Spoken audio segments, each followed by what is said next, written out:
Tsara ny andro rapitsa zoma fotoana natanterahana ny fifidianana filoham-pirenena fiodinana voalohany raha ny fanazavana azo avy eo anivon'ny sampandraharapa mantatra ny toetrandro na dia eo azany isy kosa ny erika manify any amin'ireo faritra sasantsasany eto Madagasikara.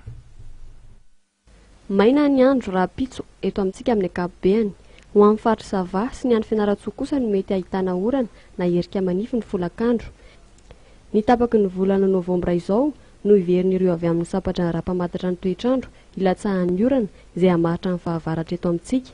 Ny fisian'ny rivotra mangatsiaka ao amin'ny tapany maraina dia mariky ny mahambola vanim-potoana amin'ny mahanasara taona hatrany. Raha mikasika ny toetrandro amin'ny ankapobeny saika manevokevoka manerana ny Madagasikara rapitso ary mbola anatin'ny vanim-potoana manasara taona ihany antsika.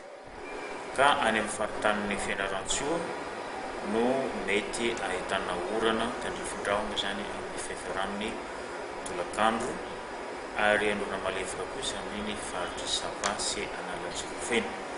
Fa ilay orana ilatsaka dia tsy oram-be hatondraky ny rano ary tsy orana hanelingelina ny fifidianana rapitso fa amin'ny ankapobeny zany dia tsara ny andro, maina ny andro ankoatran'ny izay voalaza teo zay.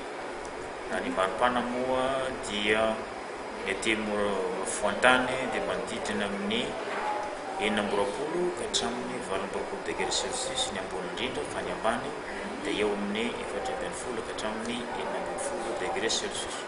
Ho an'ny morontsiraka atsinanana dia hiakatra amin'ny 30 degré Celsius zany ny ambony indrindra fa ny ambany kosa dia manodidina amin'ny 1 ka hatramin'ny 20 degré Celsius.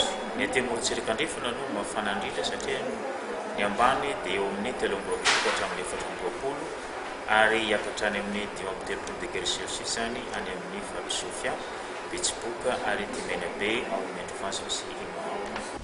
Miato ny orana raha amin'eto amin'ny faritra Analamanga hoy nambaran'ireo avy amin'ny sampandraharapa mantatra ny toetrandro. Anisan'ny mahatonga izany ny fisian'ny setroka izay hita eny amin'ny habakabaka izay vokatry ny doro-tanety avy any amin'ny faritra Loatra Mangoro. Izay tsy mifanaraka amin'ny fepetra ilain'ny rahona mba hilatsahan'ny orana. Nambaran'ny tompona ndraikitra ary fa rivotra mafana sy mando no ilain'ny rahona mba hisian'ny rotsakorana fa tsy rivotra mafana sy maina tahaka izao iainantsika izao. Araka ny vinavina mety ho toetry ny andro arak'izany dia tsara ny andro ho an'ny rapitso, tsy misy atahorana eo amin'ny zoran'ny fifidianana raha eo amin'ny lafin'ny toetrandro no jerena.